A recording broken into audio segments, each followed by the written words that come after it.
Halo, saudara-saudara. Jumpa lagi di The Solihun Interview. Kali ini bersama Mas Sujiwo Tejo alias Presiden Jancukers. Orang kalau di jalan ada yang manggil presiden nggak? Banyak. Tapi lebih banyak yang manggil Cuk. Cuk, tidak ada Jancuk. Kemarin aku beli rokok di warung dekat perumahan. Gitu.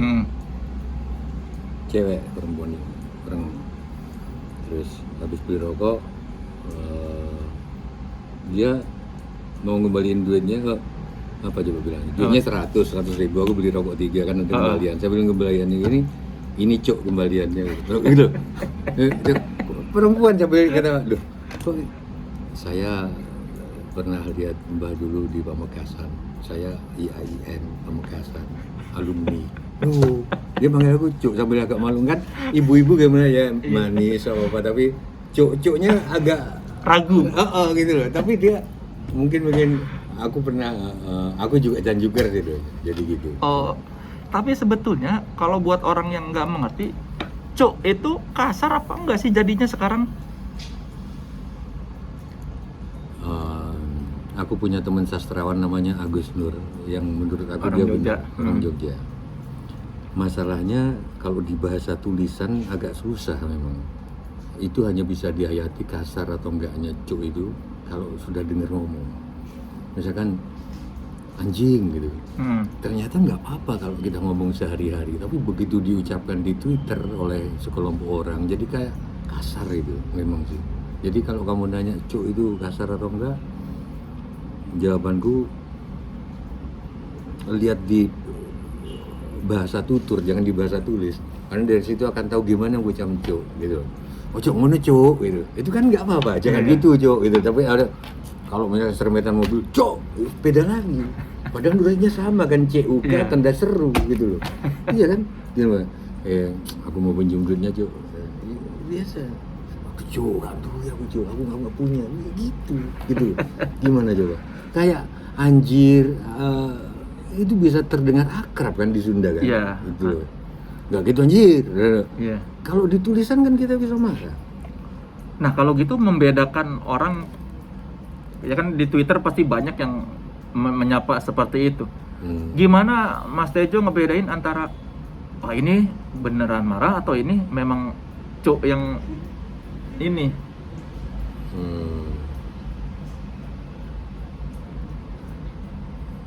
Dari feeling lah. Gimana? Kalau bahasa depannya itu kira-kira bahasanya buzzer gitu loh. Ini pasti kasar ini. Gitu loh. Lu tahu apa soal Jokowi Cuk? Apa gitu kan? Lu tahu apa soal Pak Luhut tuh Cuk? Hargai dong apa yang sudah bisa kamu berikan ke negara Cuk. Gitu. Itu di penerimaanku aku baca begitu gitu. Tapi kalau Italia apa Spanyol Cuk? Gitu loh. Itu pasti bukan buzzer kan gitu loh. Gitu. Ya, apa Inggris apa Kroasia Cuk? Wah aku 1-1 Cuk, aku 3-4 Cuk, taruhan nggak Cuk? Gitu kan. Itu lain tergantung ya, dibunyikan sendiri di kepala kasar atau enggak. Tapi kita tahu lah tergantung konteks gitu loh. Misalkan hidup tak perlu khawatir selama endasmu masih di kantung badan, gitu loh. Itu berarti kalau dikasih Cuk, hidup tak perlu khawatir selama endasmu masih di kantung badan Cuk, gitu loh. Itu bacanya gitu pasti, gitu loh. Gitu. Masih kan ya maksudnya masih suka apa pernah tersinggung nggak Mas Tejo kalau di Twitter? Kalau kalian bukan Janjukers dan belum pernah ke TLU, mungkin kaget ya kalau lihat TLU. Di TLU itu aku digajain anjing, dengan bajingan, dan udah biasa itu. Serius ya. Presiden bajingan atau ya disebut kafir ya. Iya, karena kan pernah main film kafir 2 kali dan ya udah nggak apa-apa sih. Cuman aku kadang-kadang bingung kok di negara lain jadi serius ya gitu. Ungkapan anjing kepada kepala negara kok jadi serius, ungkapan lip service kok jadi serius, walaupun Pak Jokowinya sendiri juga nggak apa-apa gitu. Tapi kok lingkarannya kok agak serius gitu. Itu aja sih kalau aku. Berarti nggak, meskipun tahu bahwa orang nulis ini di Twitter, oh ini memaki nih, atau oh ini mau menjatuhkan, udah nggak pernah dibawa ke hati? Enggak deh, enggak. Aku nggak tahu kenapa ya.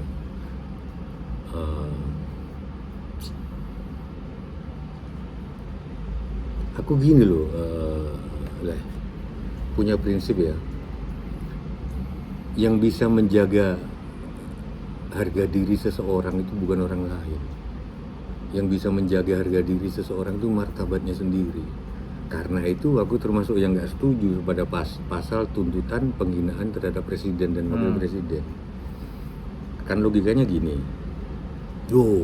presiden kan menjaga 270-an juta lebih kan, artinya sudah berkembang di zaman Roma Irama kan 135 juta penduduk Indonesia.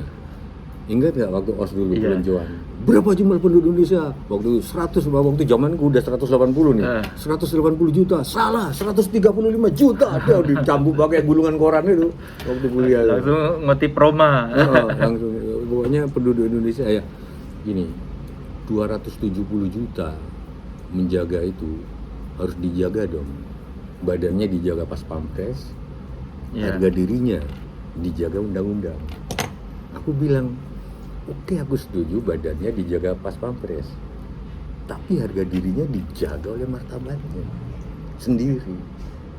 Karena menurutku dikatain anjing itu memang penghinaan, tapi nggak dikatain anjing hanya karena rakyat takut di penjara. Itu jauh lebih menghina. Orang tidak mengatakan Soleh-Solihun anjing hanya karena takut dibully. Padahal di sini yang ngomong itu jauh lebih menghina Soleh. Kalau menurutku gitu sih. Jadi ya mungkin kalian berpendapat perlu ada pasal penghinaan presiden dan wakil presiden yang akan dihidupkan lagi. Ya terserah. Aku sih nggak sependapat. Apalagi menurut pakar hukum termasuk Pak Jimli Asidik, presiden itu bukan simbol negara. Simbol negara bendera, bahasa dan itu undang-undang sebelumnya. Apa nggak nanti tabrakan? Ini terlalu serius nggak di podcast? Nggak apa-apa, bebas saya. Nah kalau gitu, bagaimana kita katanya yang nonton podcastmu itu kambing-kambing atau apa? Jadi ada manusia juga. Ada. Oh, jadi nggak apa-apa ngomong gini nggak apa-apa. Nggak apa-apa. Oh. Sorry. Bagaimana kita melihat Sujiwo Tejo sedang serius atau Sujiwo Tejo sedang guyon ketika dia ngomong IQ-mu melatih cuk?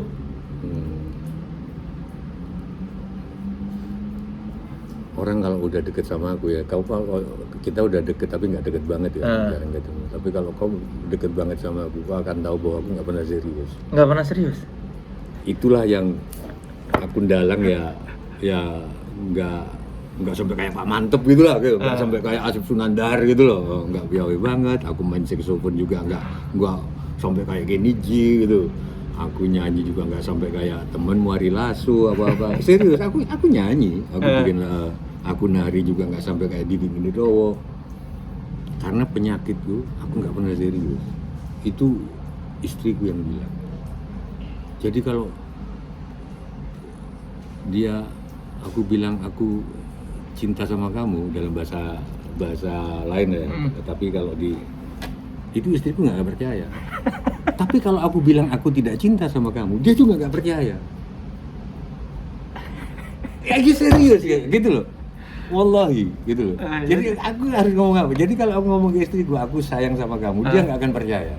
Dibilang nggak sayang juga nggak percaya. Dia nggak percaya karena dia tahu aku nggak pernah apa gitu, sehingga itu tapi ada positifnya. Aku dikatain anjing nggak marah. Itu loh. Jeleknya tadi kan nggak bisa ini banget gitu loh. Dalam nggak sampai kayak Pak Mantop atau sampai kayak siapa Asep Sunandar aku sering nonton. Tapi aku bisa, aku ngelukis juga ngelukis gitu. Tapi nggak sampai kayak misalkan Nasirun atau yang harganya sampai 1 M lebih gitu. Tapi positifnya, kau ngatain aku apa aja, kalaupun aku marah, Waktu misalkan kau katain aku setan atau anjing gitu, coba dikatain coba. Anjing. Nah, terus ini ada istriku, Iya. aku mendelik gini, istriku tahu bahwa aku nggak bener-bener marah. Serius. Gitu loh. Paling sambil ketawa di sini. Di hidupku itu paradoks semua.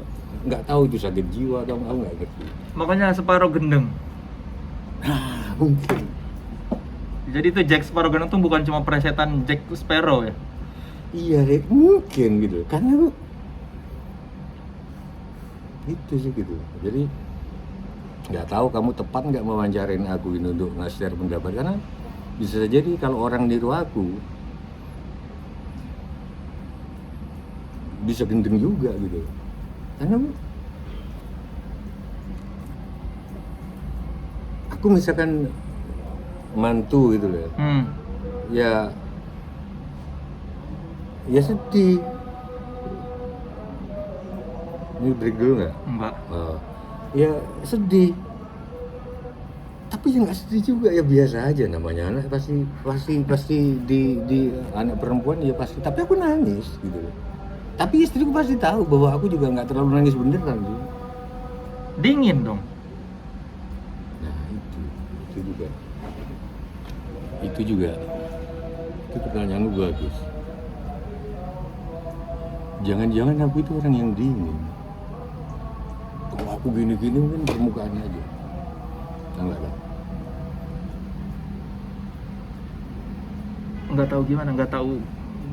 Aku misalkan datang ke layatan gitu. Kalau di Twitter aku kan bisa ngucapin menjalan sampai jumpa utang rasa ke siapapun. Aku nggak ngomong duka cita, aku nggak ngomong, karena innalillahi wa inna ilaihi rajiun, nggak ada duka cita di situ. Iya. Cuman dari Tuhan kembali ke Tuhan, dan kematian itu kan bukan duka cita. Ada yang bilang waktu itu aku debat sama Sherina di awal-awal buka Twitter. Ya tapi meskipun, kalau Sherina Munaf lagi ingat, kita nggak turut berduka cita pada yang mati, tapi kan berduka cita pada keluarganya. Aku bilang keluarganya justru harus dididik bahwa kematian itu bukan duka cita. Dia akan ketemu lagi nanti. Kalau enggak, orang akan terlalu memberhalakan kehidupan dunia. Iya kan, katanya meninggal juga jangan ditangisi, harusnya makanya didoain ya. Jangan-jangan korupsi gara-gara ucapan turut berduka cita itu akarnya. Soalnya orang kan jadi membanggakan dunia. Mati adalah duka cita, maka hidup harus dikejar. Wah, jangan-jangan loh, siapa tahu loh. Maka KPK, program pencegahannya, mestinya mensosialisasikan bahwa kematian bukan duka cita, karena kehidupan ini sementara. Dengan itu orang kan ngejar-ngejar kayak kita nih lah hidupnya, ya kan? Gitu. Nah, yang aku mau ceritakan. Tapi kalau aku datang ke layatan, aku pasti ngomong turut berduka cita, walaupun hatiku enggak. Munafik. Ya nggak tahu ya, terserah kau bilang. Tapi masa aku wah sama dia mati ya, masa gitu. Tapi kan bisa bilang yang sabar ya, tanpa harus mengucapkan. Ya berarti yang Mas Tejo katakan dengan Mas yang dilakukan itu tidak sama dong.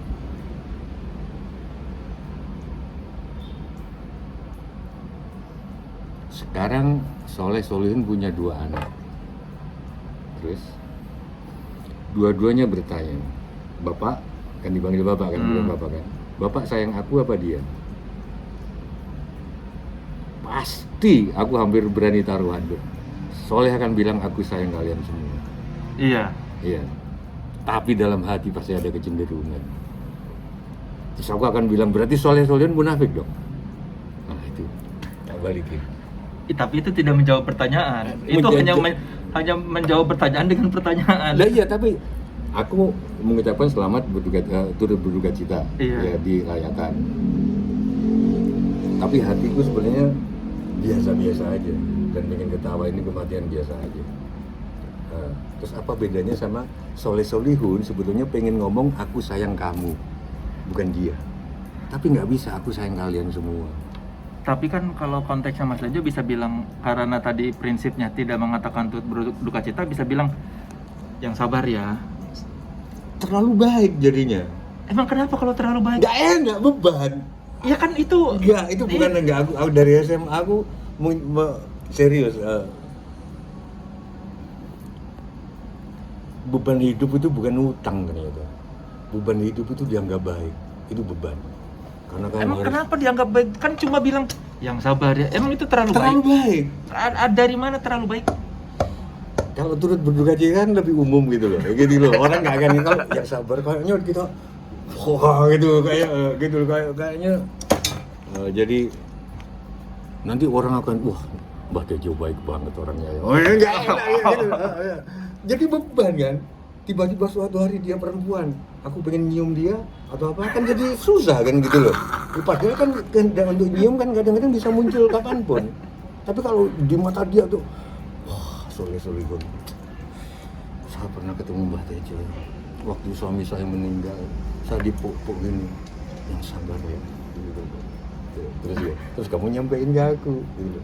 Mbah kata perempuan itu, janda itu, dia sangat kagum pada Mbak Cio, gitu loh. Terus ketemu malam-malam di mana gitu, di taman atau apa, kamu kan nggak berani ngapa-ngapain. Ya itu mah, ya enggak, itu kan terlalu jauh mikirnya. Tuh, ya kita harus mikir jauh. Suatu hari misalkan ketemu di mana di lift atau apa, di lift yang nggak ada apa CCTV-nya itu kan wangi, terus tiba-tiba terus mau pengen nyium tapi waduh kata dia bilang ke soleh-solehun Mbak Tejo itu baik banget. Gimana coba gitu loh. Kan ada barrier, ada tembok. Ya nggak apa-apa dong kalau ada barrier. Nggak enak, beban. Enak dia nggak buruk gitu. Rahwana itu di wayang paling enak menurut aku. Semua orang anggap dia jahat daripada Rama Arjuna itu kebebanan hidupnya. Hero, pahlawan. Makanya berkali-kali. Dan aku nggak usah sebut nama, ada intelektual tinggalnya di Jogja, udah cukup umur, pernah ya pokoknya tokoh lah, gitu loh. Aku sangat peka bahasa tubuh sih, mungkin karena aku dalam. Aku ngerti bahwa di dalam setiap kemelut nasional, entah soal KPK, entah soal rencana bocor pajak pertambahan nilai dan lain sebagainya, dia sebenarnya pengen ngomong A gitu. Tapi yang dilibat oleh B supaya tetap dianggap pahlawan gitu. Beban, jadi pahlawan itu beban. Dan menurut film Hollywood, aku setuju, pahlawan adalah definisi pahlawan adalah orang yang pada akhirnya membosankan. Bener nggak? Iya, gitu loh. Itu film Hollywood itu bener juga. Pahlawan adalah orang yang pada akhirnya membosankan. Karena orang pengen bad boy. Makanya selalu di Twitter atau di mana selalu menunjukkan apa, nggak apa-apa mendingan dicap bajingan Pak, tapi aslinya baik daripada baik tapi aslinya bajingan ya. Ya itu tadi beban. Anakku yang nomor 2 baru belakangan nggak malu diketahui bahwa aku adalah bapaknya. Kenapa? Kayaknya nggak tahu, dulu malu banget disebutannya Sujiwo Tejo. Serius kayaknya itu.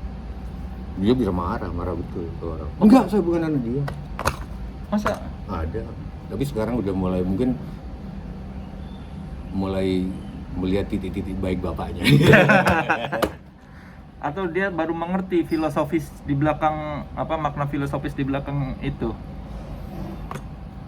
Mungkin juga. Dia sangat marah.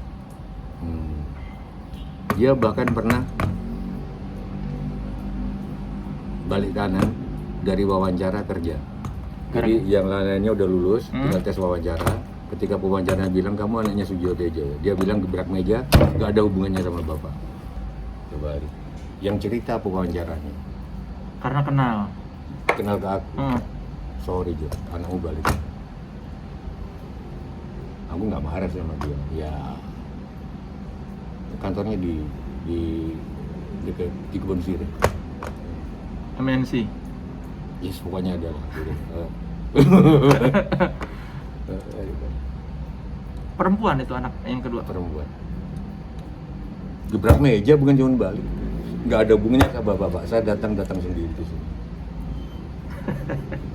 Keras juga berarti. Mungkin nggak ibunya. Oh, ibu. Bapaknya bukannya keras juga. Aku keras sih, tapi aku lumayan santun. Santun gimana?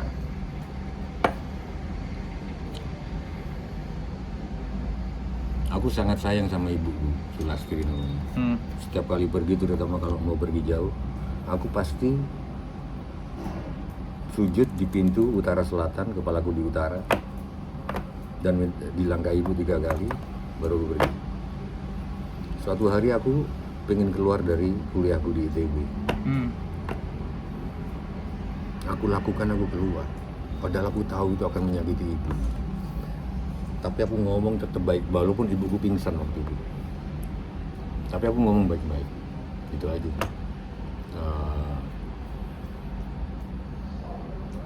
Tadi topiknya apa sih ini? Soal apa sih pertanyaan? Santun. Iya, santunnya kita tetap keras kepala kalau sudah prinsip. Waktu itu prinsipnya aku pengen jadi seniman. Kenapa aku keluar dari teknik sipil? Ada sedikit lagi. Iya sih, ya udah. Nah, ini penjelasan post factum ya. Kalau di sejarah itu hanya POSVACTUM, post factum. Jadi dijelas-jelaskan setelah peristiwa itu terjadi lama. Ini kalau post factumnya gini ya. Kenapa waktu itu aku tinggalin kampus? Karena aku berpikir kalau aku jadi insinyur tetap, berarti aku masih punya syarat. Kalau aku gagal di kesenian, maka aku kayaknya orang yang nyebrang ke pulau, walaupun aku ketahui itu teknik pasukan-pasukan elit kan. Setelah dari pulau perahunya dibakar ya. Supaya nggak survive. balik, gitu loh. Nah, kayaknya itu kalau aku mau jelasin kenapa waktu itu aku ke Sri Mulat, walaupun aku ditolak. Aku tinggal di rumahnya Asmuni waktu di Jalan Anggrek Slipi itu loh, di warung Asmuni situ. Aku di situ. Pengen jadi seniman. Yang deket sama aku sampai sekarang Tarsan. Yang lain-lainnya juga aku nggak dianggap. Tapi Asmuni juga baik, aku diterima, tapi nggak dikasih izin manggung. Cuma diterima aja di rumahnya. Iya, ya makan di situ, Iya. tapi manggung menurutku lucu, menurut dia enggak. Gitu loh. Artinya ya itu sih. Itu aku ninggalin Bandung, aku ke Slipi. Tahun berapa tuh berarti ninggalin Bandung tuh? 87-an lah, 80. Aku surat DO itu keluar 88 kira-kira. Masuk 8 Kamu belum lahir ya? Aku masuk 81. 79 baru. Berarti rasa keinginan jadi seniman mengalahkan rasa cinta sama ibu. Aku tetap cinta, tapi ibuku kan nggak ngerti bahwa suaminya juga seniman, bapakku. Ketika makin lama di ITB, tugas mekanika teknik, kuliah 2 jurusan, matematika sama teknik sipil. Lama-lama ini kok nggak aku banget ya, gitu loh. Dan lama-lama teman-temanku itu lah, anak Unpad, GSSTF, Gelanggang Seni Sastra dan Film, ya, Unpad, anak-anak teater IKIP, UIN, Universitas Negeri Bandung waktu itu gitu loh, IKIP. Terus ASTI, sekarang ISI. Teman-temanku itu semua kebanyakan. Makin semester makin tua, makin nggak punya teman di kampus di DBL, di Ganesha. Gitu loh. Jadi ibuku nggak akan ngerti itu bahwa ada darah kesenian dari ayahku. Tapi nggak coba mengerti perasaan ibu bahwa pengen anaknya minimal lulus. Ya itu tadi, waktu itu aku nggak ngerti. Kalau dijelaskan sekarang, mungkin itu penjelasannya. Aku nggak mau ada serep. Aku to be or not to be. Akhirnya aku nggak diterima di Asmuni, aku ke Rendra. Ke Depok. Jalan Manggaraya, aku ingat. Jalan Manggaraya nomor berapa. Aku tungguin Mas Willy, Mas Rendra itu dari jam berapa sampai maghrib, sampai aku dikasih makan sama Mbak Ida, istrinya itu. Dicuekin sama Mas Willy. Tapi akhirnya diterima. Nah, aku baca puisi, aku baca mulai di situ dah. Jadi WS Rendra yang nerima Mas Tejo pada akhirnya.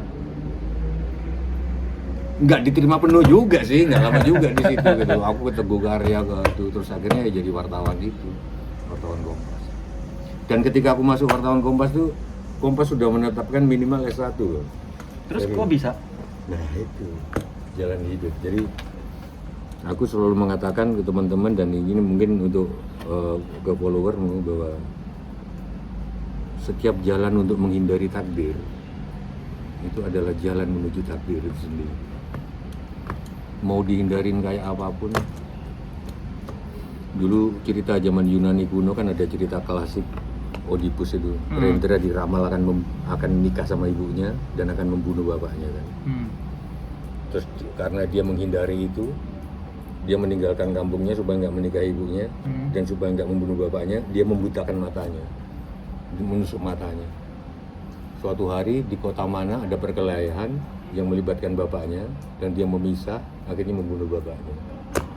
Dan dia pulang ke kampung itu dan akhirnya menikahi dan Sumbi sama Sang Hyang. Nah,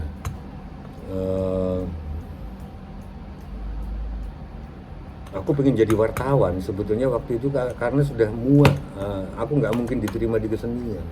Karena sudah nyoba berbagai komunitas. Iya, ya, cuman gitu aja. Ya udah. Akhirnya di Kompas aku ditaruh di kebudayaan. Ketemu lagi sama mereka, tapi sebagai wartawan dan narasumber udah. Levelnya udah sejajar. Ya bisa dibilang gitulah, gitu loh. Terus akhirnya makin kesini setiap kali wawancara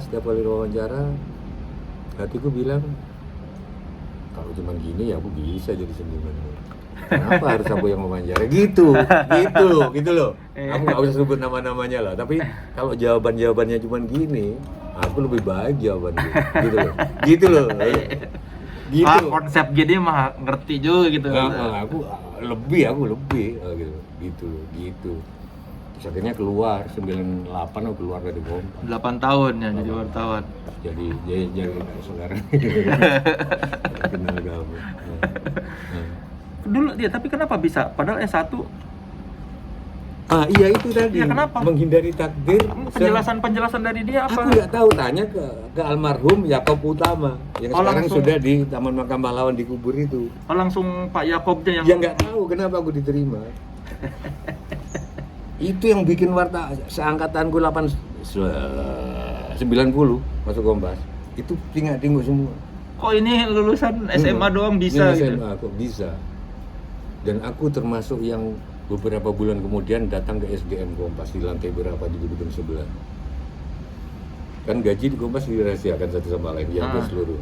Aku mendengar gaji S1 sekian naik di atasku.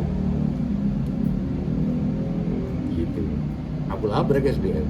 Kenapa beda gajinya? Kan sudah diterima sama aku, memang bukan sarjana, gitu loh. Tapi Iya. kan sudah diterima. Berarti harus sama dong. Nggak ada urusan ya? Nggak ada urusan, gitu loh. Itu setelah aku dikasih motor GL100. Aku marah juga, makanya mungkin itu anakku malu ngaku aku sebagai bapaknya. Ngasih motor GL dengan pesan begini. Kalau bisa, sebaiknya hanya dipakai untuk kepentingan Kompas. Marah. Kan kita lagi sayang-sayangnya anak kan, anakku baru 2 waktu masih kecil-kecil. Kan seneng kan naik sepeda motor, taruh di tangki depan sambil ketiduran di sini gitu, kena angin dikit anak tidur. Bangganya gimana sepeda motor gitu loh. Kan ini bukan inventaris. Bukan kayak kamu pegawai terus dapat di pegawai negeri dikasih inventaris ya dipakai hanya untuk dinas. Ini dikasih atas namaku. Suka-suka aku dong mau pakai apa, yang penting ketika ada tugas kantor aku pakai gitu loh. Aku bisa ngantri anak istriku ke Ancol, kemana naik motor. Aku marah di situ. Dia minta maaf. Ya bukan, ya udah terserah. Yang penting, ya gitu dong ngomong gitu. Yang penting aku ini pakai untuk anak-anak atau apa pas hari Minggu atau apa. Tapi begitu ada tugas, siap saya pakai ini. Gitu loh. Bener gak sih cara mikirku? Iya benar. Tapi kan nggak perlu dimarahin juga. Simpan aja udahlah. Iya. Kan nggak perlu marah juga. Iya bos gitu. Ya udah masalah dipakai kan dia nggak akan ngecek. Iya juga ya. Kalau kamu gitu. Iya. Kenapa mesti ikut marah-marah? Ya aja lah.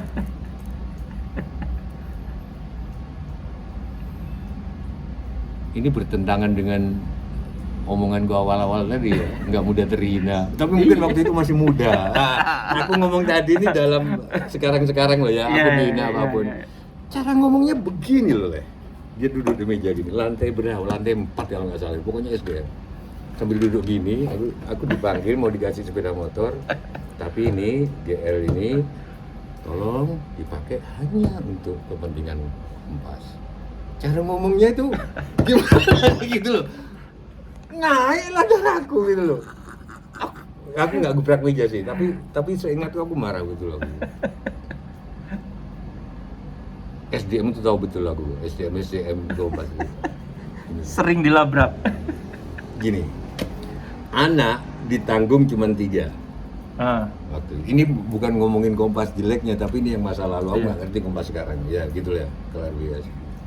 Anak ditanggung 3, di atas jumlah 3 nggak ditanggung sama perusahaan. Oke, kita semua terima itu. Tapi biaya KB nggak ditanggung. Misalkan beli pil KB atau beli kondom atau beli obat-obatan kontrasepsi yang istri masang apa huruf T atau apa spiral atau apa, suruh bayar sendiri. Aku klaim katanya suruh bayar sendiri, yang ditanggung adalah sakit lain. Gimana ya gitu loh. Aku dateng lah gitu loh. Ini anak ditanggung sampai 3 gitu loh. Berarti kan nggak boleh punya anak lagi. Cara nggak boleh punya anak lagi adalah ikut keluarga berencana. Kenapa ikut keluarga berencana harus bayar sendiri gitu. Ditanggung akhirnya. Nggak banyak. Aduh. Ya, tapi setidaknya ada itikan. Iya, pasang LED spiral nggak terlalu mahal juga. Tapi siniku itu loh waktu itu. Logika, ngerti maksudnya? Iya. Anak maksimal 3, ya kan? Anak keempat nggak ditanggung. Berarti setiap usaha untuk tidak punya anak sampai 4 atau 5 harus ditanggung perusahaan dong. Logika. Wong gigi aja ditanggung gigi, gitu loh. Kok beli pasang spiral nggak suruh bayar sendiri tuh? Berarti kalau gitu boleh anak 4 dong, aku bilang. Tanggung, ayo tanggung. Gitu. Itu SDM-nya setiap disamperin pasti aduh apa lagi ini. Tapi aku memang terkenal rese kok dari dulu. Dari nggak tahu rese atau bener atau anakku semua SD-nya atau sekolah di SD Islam. Semuanya. Baru setelah SMP ke sana tak pindah sesuai, ada yang ke Katolik, ada yang ke Ursula, ada yang, tapi SD-nya semua di Islam. Suatu hari anakku yang akan nikah nanti tanggal 11, Jagat namanya, nanya. Dia kan lihat aku sering wayangan. Dia sangat kagum pada Hanoman. Karena Hanoman dia meskipun monyet, hatinya lebih mulia dari manusia, suka nolong dan lain sebagainya. Tanyalah dia sama gurunya, Hanoman itu apanya Nabi Muhammad? Dijawab sama gurunya, nggak ada hubungannya apa-apa. Marah. Aku datang ke sekolah. Mau dijawab apa kayak tukang jaga pohon kormanya apanya gitu loh. Tapi tapi kan anak-anak perlu imajinasi, Bu, gitu loh. Sekarang anak saya jadi nggak suka Hanoman karena nggak ada hubungannya sama Nabi Muhammad. Dia pengagum Nabi Muhammad, kalau dia juga pengagum Hanoman. Kalau ibu mengatakan bahwa Hanoman adalah penjaga pohon kormanya misalkan, atau penjaga kambingnya atau apa gitu, dia akan lebih salut lagi sama Hanoman karena ada hubungannya sama Kanjeng Nabi. Anak-anak kan imajinasinya jangan dibunuh, nanti lama-lama ketika dia gede akan tahu sendiri bahwa itu wayang Nabi Muhammad sejarah. Gitu-gitu, aku ke sekolah. Terus gurunya bilang apa? Aku ingat waktu itu gurunya aku lupa ngomong apa. Memerah gitu. Kan tambah manis. Kulitnya putih, pakai jilbab agak pink gitu. Terus kulitnya jadi aku menikmati itu. Terus di rumah itu dari kecil aku nggak ada pendidikan bahwa kelamin itu jelek. Semua aku tujuannya supaya mengatakan bahwa nggak ada yang kotor di dunia. Yang kotor cuma cara kita berpikir. Jadi kebutuhan kontrol meme atau apa biasa di rumah dari kecil. Aku biasa. Yang cowok-cowok aku panggil kontrol. Yang perempuan aku panggil meme. Aku lupa waktu itu. Aku minta maaf. bahwa dunia itu ada dunia rumah tangga, ada dunia di luar rumah tangga. Itu. Nah suatu hari waktu dia ada acara wisata di base tuh dimarahin gurunya si Jagat ini. Terus, begitu dimarahin dijawab sama Jagat, "Tuh guru kontol." Aku dipanggil lagi. Aduh, saya gitu. Ada iya saya tahu maksud bapak, nggak ada yang kotor. Iya saya supaya ketika dia gede dia nggak usah nonton BM, nggak usah nonton, karena bagi dia tuh nggak ada hal kotor di dunia itu loh. Iya pak, tapi ini dunianya beda. Nah, akhirnya tapi kau akan kesulitan ngasih tahu ke anakmu. Aku yakin Soleh juga bahwa dunia itu ada banyak dunia itu susah ngejelasinnya, nanti disangka kita munafik gitu. Aku lupa waktu itu menjelaskannya gimana, tapi aku jelasin dulu. Tapi memang susah. Misalkan kamu hanya boleh bilang kontol kalau di rumah, karena nggak ada, ini bukan untuk maksud porno atau apa, tapi untuk melatih pikiran bahwa nggak ada yang porno gitu. Itu cuman sehingga kamu nanti gedenya nggak pengen nonton BF, pengen biasa gitu. Tapi di luar itu tambah pusing nanti anak-anak gitu loh. Gimana kalau kamu gimana? Kalau gitu? Iya, sekarang aja udah pusing ya. Apa misalnya soal apa? Bahwa ada Ya, ada double standar gitu loh. Enggak, salah satunya membawa anak saya mikir semua orang Indonesia tuh Islam. Terus kamu ngejelasinnya gimana caranya? Ya dikasih tahu, ya enggak semua orang Islam. Orang Indonesia juga banyak yang bukan Islam gitu. Iya, waktu kecil pernah ngira oh Islam tuh orang Indonesia, apa agamanya orang Indonesia.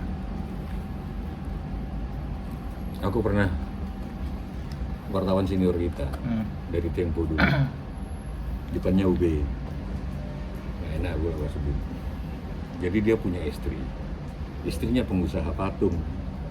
Jualan patung-patung gitu loh. Yang dari kayu, yang dari K.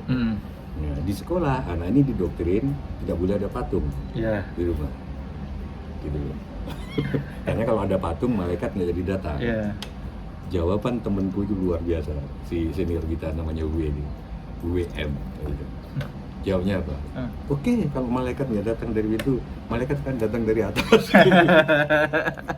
dari plafon gitu loh. Benar juga. Nah itu caranya menjawabkan dunia. Dia kan nggak boleh menyalahkan sekolah dong. Bagus juga dia. Artinya aku suka sama dia nggak menyalahkan yang diajarkan sekolahan salah. Itu bagus. Jadi tidak menyalahkan pengajar. Tidak menyalahkan, tapi dia memberi alternatif. Oke, malaikat memang nggak akan masuk ke pintu dari rumah yang banyak patungnya, gitu loh. Tapi dia akan masuk jatuh dari plafon.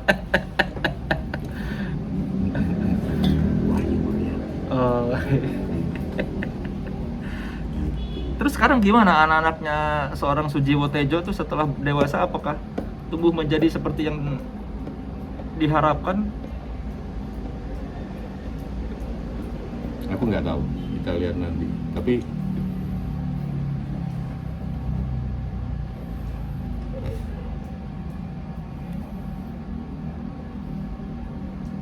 aku belum tahu. Karena aku belum tahu mereka nanti kalau sudah punya anak gimana. Tapi sejauhku hubungan sama orang masih baik. Aku niru bapakku misalkan, bahwa sepanjang aku bisa aku mengantar tamu sampai dia pulang, sampai ke jalan, sampai ke mobilnya, sampai ke sepeda motornya. Aku sering melakukan itu tanpa sadar badanku sendiri yang bergerak karena nyontoh dari bapakku. Jadi nggak cuma dari pintu rumah, waalaikumsalam terus ditutup kayak Hollywood gitu, enggak, sampai keluar pagar, sampai nah anakku melakukan itu. Bahkan diantar taksi pun dia sampai ke rumah, dia baru masuk taksi ketika taksi udah pergi. Karena sering melihat aku pernah bilang waktu dulu marah, kenapa pak kalau diantar temen oke lah, dia pergi dulu, temen pergi dulu naik sepeda motor atau mobilnya, baru kita masuk pagar rumah, oke. Tapi ini sopir taksi kita udah bayar. Aku bilang ya kamu bayar itu cuma waktu sama tenaga dia loh, rasa nggak kamu bayar, nggak akan bisa kamu bayar. Aku bisa melihat itu.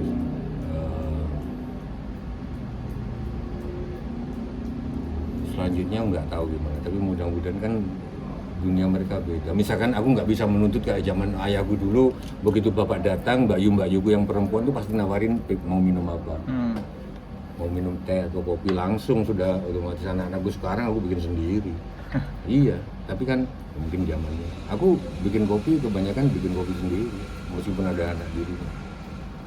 Dulu ada orang tua bengong dikit aja kita bingung, nggak tahu di zamannya menawarin makan apa, dan kita nggak akan makan duluan sebelum ayah ibu makan.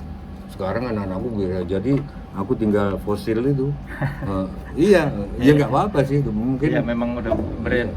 Tapi di sisi lain seperti care-nya ke orang, kayaknya yang mudah-mudahan nggak. Kalau istri melihat apa Mas Tejo di luar kayak gimana sih? Kan kalau kita lihat di sosmed tuh genit-genit apa gitu.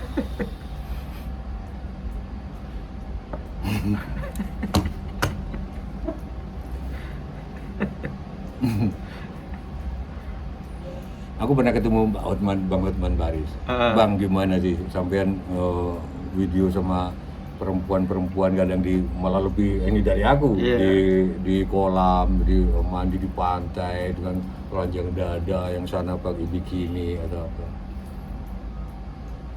Jawabannya tak terduga. Istri saya ada di situ, kadang dia yang ngambil gambarnya. Iya gitu loh, dan aku percaya. Mungkin gini jawabannya, dalam hubungan-hubungan yang sudah dalam, suami istri yang sudah dalam hubungannya, entah karena lama, entah karena genit-genitan ke orang itu nggak dianggap, karena nggak dari hati. Baru kalau dari hati pasti problem. Istriku tahu kalau itu sudah dari gimmick gitu.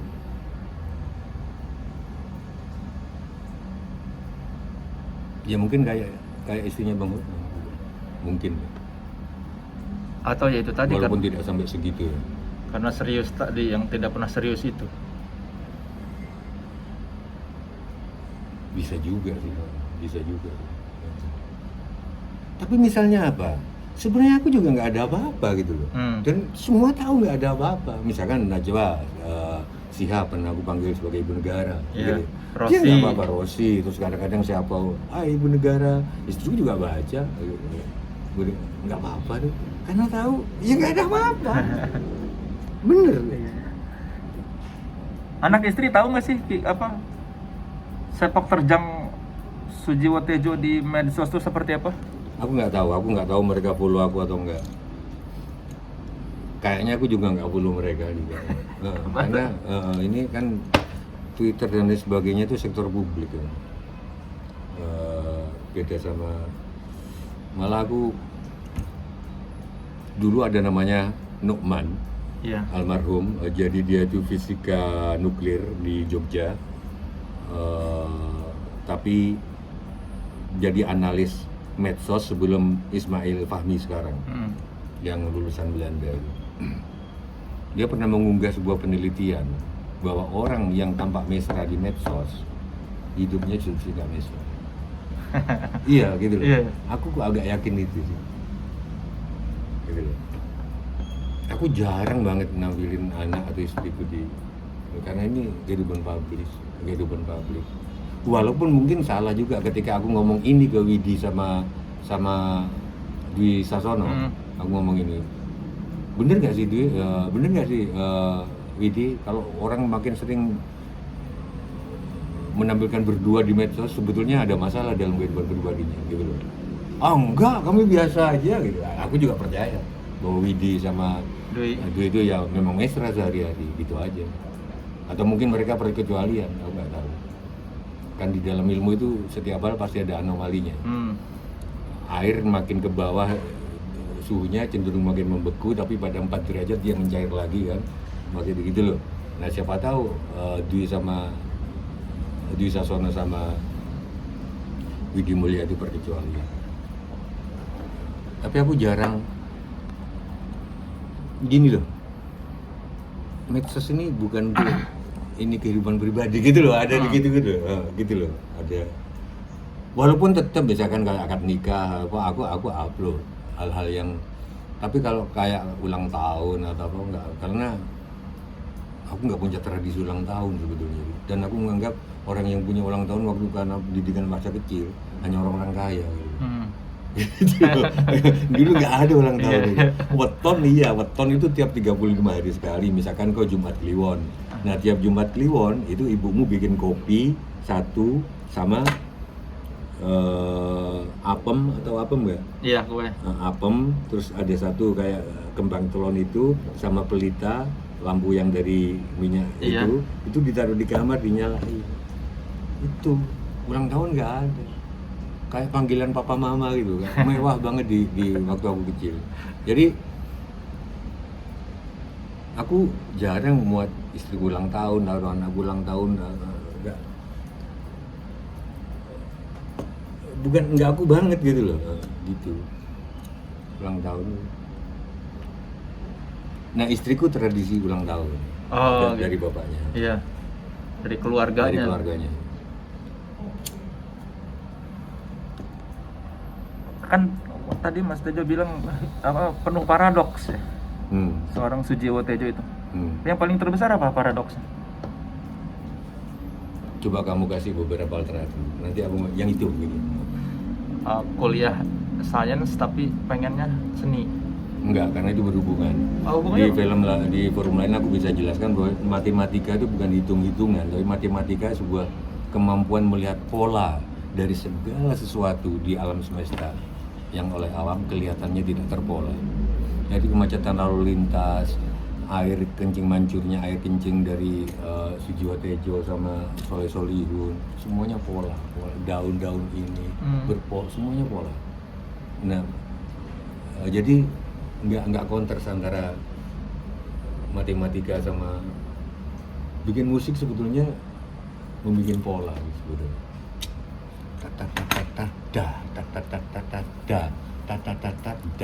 Jadi pola itu kan diulang-ulang tapi dikasih variasi intinya pola. Matahari selalu terbit dari timur tapi kan berpola.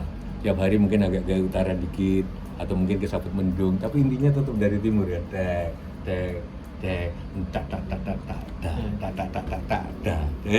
Variannya kan gitu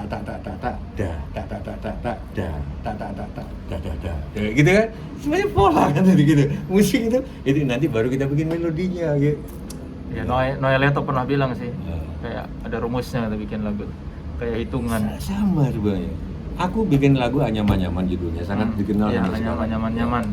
Itu dari permulaan cereng, aku jalan di mana, cereng. Di situ terus cereng, terus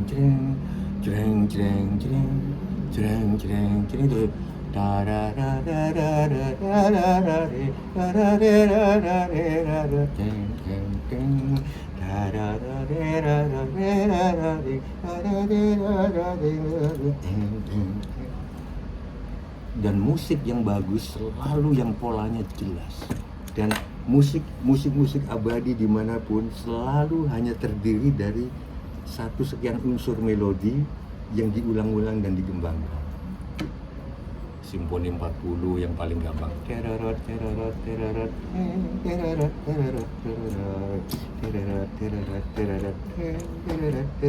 Ini kan boleh. Sama dong. Cuman melodinya diganti-ganti. Nah matematika juga. Jadi itu bukan paradoks, apalagi paradoks terbesar. Apa ya? Enggak, kasih contoh apa ya? Kalau antara matematika sama kesenian enggak paradoks, itu sejalan.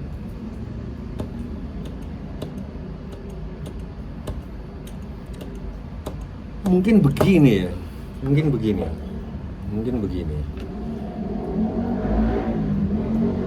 Untuk terselenggaranya sebuah tatanan hidup bermasyarakat kayak kita ini, diperlukan kekuasaan, diperlukan penguasa, ya dong. Tapi untuk membuat penguasa, melahirkan penguasa, diperlukan ketidakteraturan juga, ya cekcok satu sama lain di pemilu. Untuk melahirkan pemimpin, cekcok gitu. Tapi tanpa pemimpin, cekcok juga. Makanya Pak Mahfud MD aku setuju.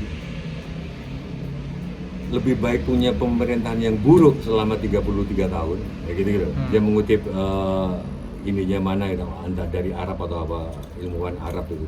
Lebih baik mempunyai pemimpin yang lalim selama 30 tahun daripada 1 jam tanpa pemimpin. Iya juga sih aku pikir, 1 jam misalkan tidak ada polisi, apapun pandangan kita tentang polisi, kayak apa ya? Orang bisa ini. Kerajaan sama sana, oke lah, mau gimana lah pandangan kalian, apalagi sekarang dengan satpam juga di kayak polisi, dan kita berpikirnya kemana-mana ini sudah. Kenapa mulai berpikir kemana-mana ya, gitu kan? Apa mau berbesar atau mau nggak tahu lah, karena setiap orang sekarang terkecoh, dek, polisi, dek, padahal satpam, dengan segala hormat ya satpam lah ya. Nah, dengan itu baru tahu tanpa polisi, kayak apa ya? Mall dijarah, ATM dijarah, iya kan? Gimana? Itu paradoks terbesar ya, kalau menurut gue.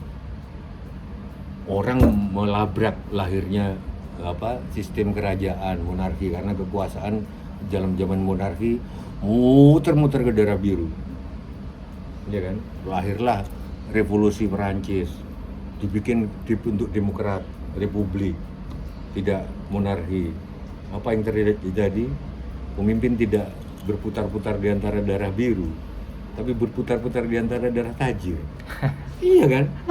Sekarang kalau di Amerika yang ngaku bapak demokrasi, ya presidennya sekitar itu, Rothschild, Rockefeller, kelompok ini, yang itu yang punya duit loh. Di Indonesia atau orang miskin yang dicukongi orang kaya. Iya. Paradoks. Makanya aku setuju demokrasi itu pilihan kedua. Pilihan pertamanya? Pilihan pertama nggak ada. Karena itu anekdot demokrasi Pak Yakob yang ngasih tahu ke aku. Bayangkan coba, hanya orang kaya yang bisa berkuasa. Oh enggak, itu orang miskin. Itu keperkecualian, atau kalau kita telusurin di belakang ada itu orang kayanya. Iya. Aduh, gele. Bikin kaos aja berapa untuk Indonesia, bukan baliho, belum iklan di TV. Duit dari mana ini? Belum bayar buzzer. Wong lembaga survei aja pernah, anak-anak lembaga survei kan kaya-kaya kan. Untuk jadi bupati aja minimal 20 M. Itu baru untuk survei. Bayar surveinya, belum bayar konsultasinya. Ini beberapa bupati ngomong gak? Baru bupati. Belum selevel presiden ya. Ini kan aku bayar survei nih, jasa surveinya aja habis 20 eman, belum jasa konsultasinya, belum baliho, belum apa kalau ketemuan langsung itu namanya apa, sosialisasi apa namanya, yang ke datang-datang, iya sebelum kampanye resmi, ya yang datang ke kampung-kampung itu ngobrol sama kelompok itulah. Nah, itu kan, ya masa datang telanjang, kan mesti bawa beras, bawa berapa coba? Aku taksir mungkin 30 ada eman ada. Gaji bupati paling 5 atau 6 juta resminya. Enggak masuk sih kalau enggak. Gitu-gitu loh. Kalau enggak samper kiri samper kanan. Gitu. Itu yang terbesar, paradoks terbesar. Tapi juga nggak mungkin nggak ada pemilu. Pemilu bikin pengelompokan, ada cebong, ada kampret, kadrun. Nanti, tapi tanpa pemilu juga nggak mungkin, karena tanpa kekuasaan berarti. Iya, kita kacau kalau nggak ada penguasa. Maka aku setuju sama aku, bener. Aku renung-renung, lebih baik punya pemimpin lalim selama 30 tahun daripada 1 jam tanpa pemimpin. Minimal kalau ada pemimpin kan ada yang ditakuti masih. Yeah. Ya itu tadi lah, anak kecil sekarang Soleh lagi membangun kamar buat anak-anak yang 2 ini. Nanti anak-anak SMP, SMA, nanti SMA ke sana sudah mungkin ada yang kuliah di Surabaya, ada yang kuliah di luar negeri, ada kamar kosong. kamar kosong, makanya Airbnb ya. Iya, Airbnb. Airbnb itu memasyarakat karena banyak rumah kosong, banyak paradoks. Yang paling esensial yang aku contohkan adalah oksigen. Soleh solihun untuk bisa hidup harus menghirup oksigen. Tapi dengan menghirup oksigen, soleh solihun mati. Karena dengan menghirup oksigen sel-sel menua. Jadi sebetulnya dalam tradisi paradoks, kematian tidak pada saat dikafanin. Kematian sudah berlangsung, sekarang proses kematian sedang berlangsung. Yang dikafanin itu cuma peresmiannya aja gitu. Ini proses kematian sedang berlangsung dalam diriku, kan sel-sel bermatian ini. Yang menghidupi kita juga yang membunuh kita ya. Iya. Mungkin dalam politik, tapi menurut aku sampai pada kesimpulan, makanya kenapa aku suka baca Asmaul Husna? Kenapa? Karena semuanya bertentangan. Gimana? Al-Huda yang memberi petunjuk. Tapi juga jangan lupa loh, ada Al-Mudillu yang menyesatkan. Jangan lupa, orang suka lupa itu. Ada Ar-Razzaq yang memberi rezeki, tapi ada Al-Qabidu yang menyempitkan rizkimu. Ar-Rafi'u yang meninggikan kamu, tapi juga Al-Qabidu yang merendahkan kamu. Loh iya, coba aja gitu loh. Loh. Gak hafal saya Asmaul Husna. Nah, Ingat yang baik-baik aja. Loh, itu ada di 9 artinya. Iya. Kita harus wise melihat, oh iya ya. Kenapa kita nggak boleh membenci keburukan? Iya, makanya orang jahat pun berguna buat orang jahat baik. Iya, tanpa orang jahat nggak ada orang baik. Tahun lalu, kalau nggak 3 tahun yang lalu, aku baca berita sipir-sipir penjara di Belanda pada kehilangan pekerjaan. Karena nggak ada napi. Gimana pekerjaan keluarganya? Misalkan dipindahin jadi wartawan, bingung. Gimana kalau semua orang baik, gak ada jadi kejahatan? Kan yang dibaca berita buruk sama masyarakat. Ya. Kalau semuanya baik, wartawan nulis apa? Gimana dia bayar SPP anak-anaknya? Orang nggak baca berita baik. Kecenderungan orang itu, ada apa Pak Luhut sama itu? Gitu loh. Tapi kalau Pak Luhut lagi berprestasi, orang nggak tertarik. Sandiaga Uno ada apa? Bener nggak jadi menteri pariwisata ini? Kalau banyak bolongnya ini yang di Bali atau apa, orang seneng, orang baca gitu. Tapi kalau berhasil enggak.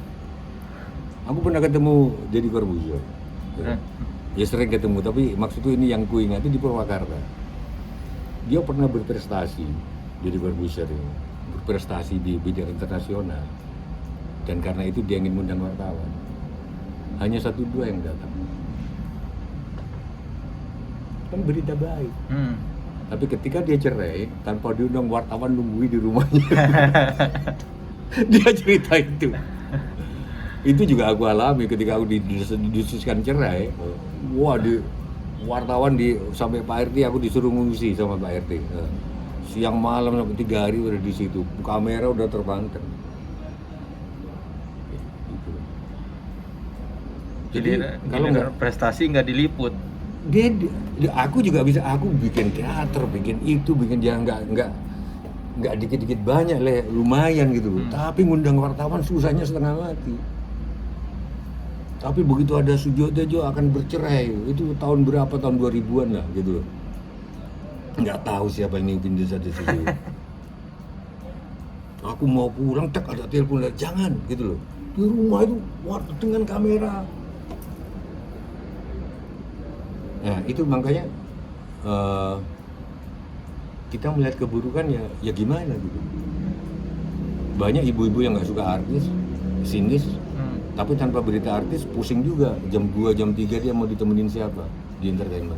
Dia ngeliat gosip-gosip, tapi nggak suka sama artis, tapi ngeliat beritanya. Paradoks, gitu.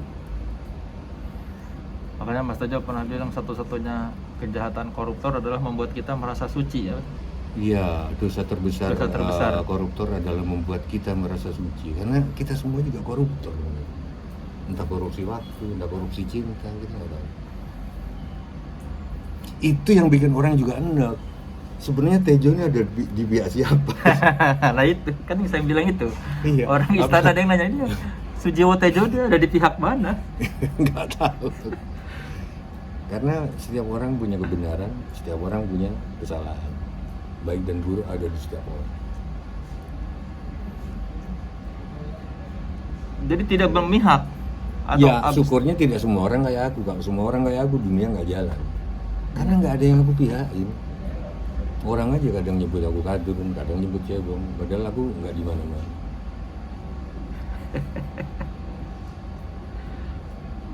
Wah, terus dimuat Sujiwo Tejo sama Yusuf Kalla kampanye sampai demi sampai sumpah demi ibu sampai untuk dukung Yusuf Kalla.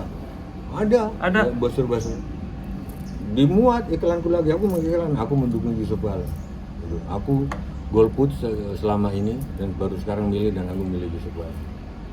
Dan aku bersumpah demi ibu. Bu itu diangkat kalau memang nggak mendukung ini. Itu tahun 2009. Waktu itu aku berpikirnya begini, udah macet jadi orang Jawa, menjadi presiden dari orang Jawa. Indonesia perlu yang bergas, ini itu, karena aku melihat Yusuf Kalla waktu itu. Bentar. Udah ya? Oh, waktu itu. Nah, terus kenapa aku bersumpah demi ibuku? Bukan mau jualan ibu, karena bersumpah dengan kitab suci udah banyak. Bersumpah dengan nama Allah udah banyak, toh dilanggar juga. Aku bersumpah dengan yang aku nggak akan melanggar, yaitu ibuku. Dia tiap aku pergi ngelangkain tubuhku. Makanya Nabi itu benar, ibumu adalah Pangeran Katon.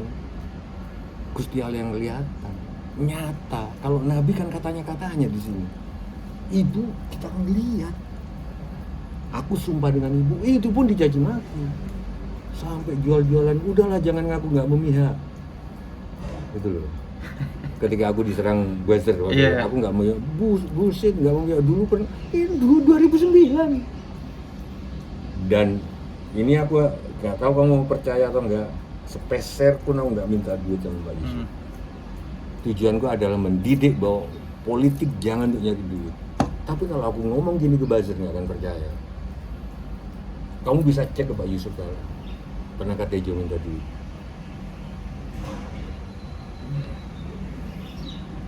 Tapi itu berarti terakhir kali menyatakan dukungan terhadap Terakhir seorang. kali, karena habis itu udah enggak lagi. Kenapa? Aku ingat tuh, ada, kamu bisa cari. Saya, Sujiwo Tejo, golput selama ini, bersumpah atas nama ibu saya, Sulastri, mendukung itu. Apa pengalaman apa yang membuat akhirnya udahlah nggak akan memberikan dukungan lagi ke depannya?